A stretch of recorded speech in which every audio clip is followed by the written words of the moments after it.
Сара Цветановска, членката на Куманово, еве, се радувате на повторно на нов куп трофеј. Кажи ми како ти го доживеа овој драматичен надпревар против Вардар?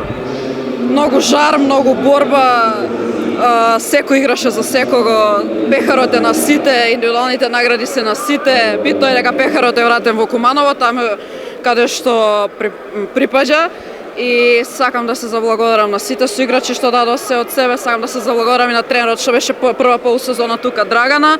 Сите имаат удел за ова и управата и фала ви за се, предобро чувство.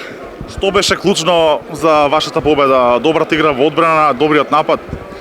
Желбата за докажување и да покажеме дека тоа што се случи вака во првенство беше коинциденција, дека заслужуваме многу повеќе, без разлика кој пласман завршивме, дека тоа ќе го покажеме наредната сезона. Ако треба да дадеме оценка за оваа сезона, првенството сте блиску до Европа, еве, куп трофеј освоивте, која ќе биде твојата оценка? Дали е успешна сезоната за Куманово? Сезоната секако е успешна, али не е сепак секога не е со првенството.